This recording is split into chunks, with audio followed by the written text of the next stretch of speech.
Let's go for a walk. I want to show you some of the things I've been discovering off camera while I've been wandering around, mostly looking for villagers and what else? Oh, yeah, the big cow adventure. I've started a little path. Oh, this is one of the access points where that ravine pops up into our above ground world. I've been building a path with all the cobblestone I've been finding along the way. There's that big gray stone mountain. You can see it just to the right of center, excuse me, to the left of center of the map. You can see that gray patch. Also, if you look really careful, you can see the stripe that means this road, but it runs off the edge of the map. So we need to build a map over near where the road runs out. I built a little oasis with a tall, glowing tower of water, and look what's here. We have a witch hut, almost mostly in the desert, which is very unusual. It's not hardly even at all in the swamp. Maybe one or two legs of the little hut, and that's it. Over on the right, you can see where I had been walking without a path. This is the oasis with a lot of furnaces for cooking glass and stone, and a chest with odds and ends and goodies because I've been building a four-way highway from all the places I've been exploring. Wait till you see that at night. There was a lava pool in the way, so I just covered it with glass. I got there just in time to rescue a sheep who immediately, of course, spawned in the area and walked right on top of it. This is my four-way depot. If I ever get train tracks, we will make a switcher doodle so we can go in four different directions. I've explored that pretty well, but not built too much of a path there yet. And now we're pointing back toward home. And in this direction is where I found those cows way out there in an extreme biome. This is the nearest extreme biome. I'm thinking I'm going to name these places after places in New Mexico. I would like to name that little oasis Jemez Springs, Jemez, for little hot springs that exist here in New Mexico near the Jemez Pueblo. Waiting for that to load so I can turn it around. See, this is extreme hills next to a jungle. Now, of course, in New Mexico, there's no jungle, but we'll just pretend. And then turning around, facing back toward home, look what's in the side of the mountain. Beautiful waterfall that I lit by placing jack-o'-lanterns. You can't do that with torches. You'll see it at night. Continuing on, we go right through another mountain. I haven't mined yet. I haven't even finished this tunnel yet. Notice I haven't put in my recessed lighting in the ceiling, which would make a big difference. So that jack-o'-lantern right there is the end of the line. That's as far as I've gone. Well, I did travel on foot down to where that other jack-o'-lantern is because I finally collected snow because I'm going to make snow golems. But this really is a lot like Jemez. The Jemez Mountains, of course, would actually have pines growing on them. So I may transplant some saplings from there up onto this mountain. Maybe not on this side, but on the side closer to home. So that because the people of Jemez Pueblo would climb up the mountains and get these huge, tall ponderosa pine logs and bring them down and build their housing with them. I'd like to not replicate, but maybe imitate the building style of the Pueblo peoples. I don't expect to get anything close to exact or authentic, and I hope they won't consider it some sort of an insult that I'm trying to imitate their housing in a game, but I think it would be fun. There are several Native American nations out here where I am. In the desert, I would like to produce a little Navajo settlement and build something that resembles their traditional housing, which is either, I can't remember if it's six or eight sided, I think it's octagon, structure called a hogan. Very weather resistant in the days long before air conditioning. So eventually, I'm hoping this will all be train track. I'm trying not to load too many chunks because I'm playing in peaceful right now, and I don't want to do anything to jinx the possibility of getting an ocelot from a jungle. And ocelots may not spawn on easy or another mode besides peaceful now because I loaded this seed in peaceful. I don't know. We'll see. You see that little black spot up at the top of the waterfall, 3 blocks tall? They call those things a lighting glitch. But in another game I had, when I had a 3 block long lighting glitch like that, when I switched from peaceful to easy, guess what spawned right near there? Yep, Enderman. So I'm not sure what we're thinking as lighting glitches is glitches at all. It might be little spawn patches that just are happening to show up. I can't prove that. I can't find any information about it. Everybody just goes, lighting glitch. But I don't know. My neighbor's dog is barking. Sorry if that bothers you. There is nothing I can do about my neighbor or his dogs. This will be nice when it's a train. I'll probably put half slabs or something on the sides so that mobs can't spawn. Mobs are now repelled by tracks, which is a good thing. So we won't end up with even passive mobs standing on the train tracks and crashing us and killing us. I hope. Back to our four-way stop with a brick top. There was plenty of clay out there in that swampy area by the witch hut, so I just baked up some clay. So this is what I mean about you get to do the game how you need to do it. My reason for coming out this far really was to look for cattle and hopefully melon seeds and hopefully villagers. I haven't found any villagers yet. I've been looking mostly in plains areas and in deserts.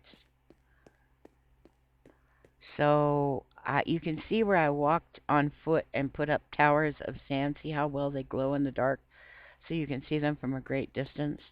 So I put up towers of sand so that I would find my way back easily. I tend to get very lost, especially if there's no moonlight at night. But even in the daytime, I can get lost and disoriented and forget which way I came from and not find my way back. We go through a tiny little patch of forest. Notice the altitude here. This was pretty much ground level back near the witch hut. It's very tall now, but I have a place I can jump off and swim. Whenever you see sand blocks that are just hovering in midair, whack one because they will cause avalanches if you're not careful, and you could be under them and smother or drown, who knows. Now this is a desert well. There's a lot of folklore around the desert well. People say you can find dungeons near them, or that if you dig down you'll find an abandoned mine, or even a stronghold. Now maybe people actually have found those structures. I don't know if that structure is built there to indicate such a thing or not, but we are going to go digging around. I will tell you this. You see that funny looking thing there? It doesn't look like the rest of my lookout towers. I built that differently. Funnily enough, it looks a little like a sphinx, but I built that differently because, ta-da, I found an open top dungeon right on the surface right there.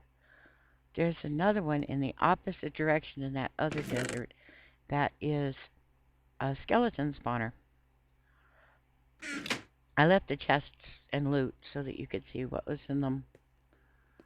They're starting to put enchanted books in chests now, which I think is really cool. And I got a couple of doozies, I think. I ended up snagging them and taking them with me this trip. So it's just an ordinary spider spawner, it looks to me like. Doesn't look like a cave spider to me. I'd have been really excited if it was a cave spider, because that would have meant there's an abandoned mine nearby. Trying to punch more sand so I don't accidentally hop on that and get crashed and cave in with the sand. Invisible blocks, man. Watch out. Sand and gravel, they'll do that. Sand and gravel are both gravity dependent. Unlike the other blocks, they don't hover in midair. And if you go way out there, I didn't do it this video because this video is getting too long already. But if you go way out there in that extreme biome right there, extreme hills, Way past that hill that's lit is where I found the cows. So you see why I didn't show you me bringing home the cows.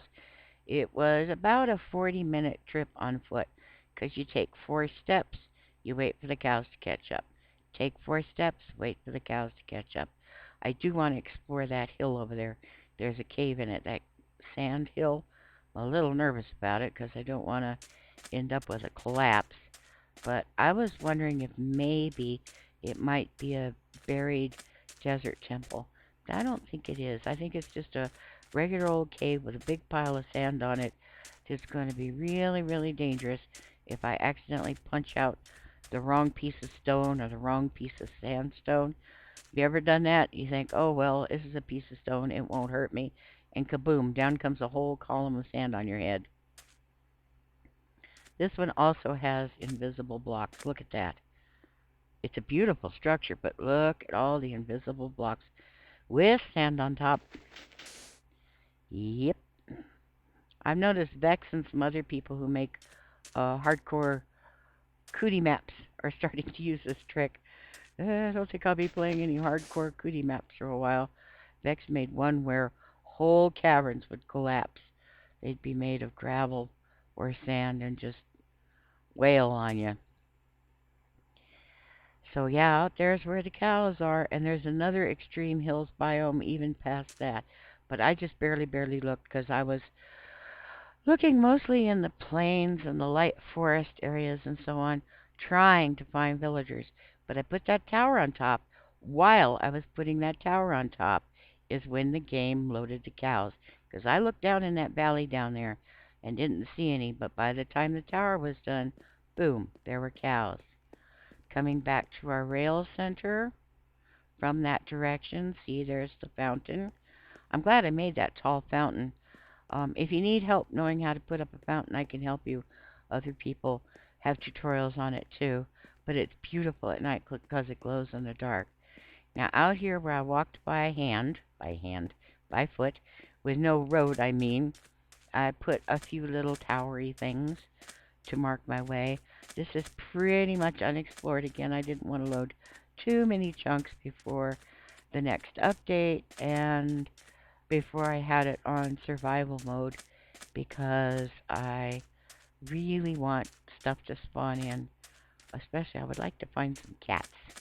You know, I have a house full of cats. Makes sense. This one has a river running through it, so I may navigate this one by boat. I go up to the tallest place I can find easily, build 2 towers of sand, one on which I'm standing, the other on which I place the light. That tower is so old, did you notice it has a torch on top instead of a jack-o'-lantern? I didn't have pumpkins back then. This one is a skeleton spawner. I've already removed the chests. It wasn't any big deal. It was like bread and wheat and string and nothing really glamorous that I can remember. Oh yeah, there was no, that was the dungeon by the house. I already showed you the enchanting book from there. And I fell off the sand block. Have a hard time. I don't know how to look down and look up at the same time. So stuff like that won't happen. Well. Also out here is another desert well, which was really surprising to me because I think there's a 1 in 1,000 chance of ending up with desert wells. So I was very surprised. And here's the path on the way back home. So you can see our dramatic and cool looking treehouse. So please try to have fun. Don't let the bullies and the thugs get you down. They don't know what it's like to play Minecraft with challenges they don't have, and they're not interested in learning. And we can just figure out how to adapt the game for ourselves, by ourselves, so we can see it, hear it, and manipulate it more easily. Have a good day, and thanks for watching.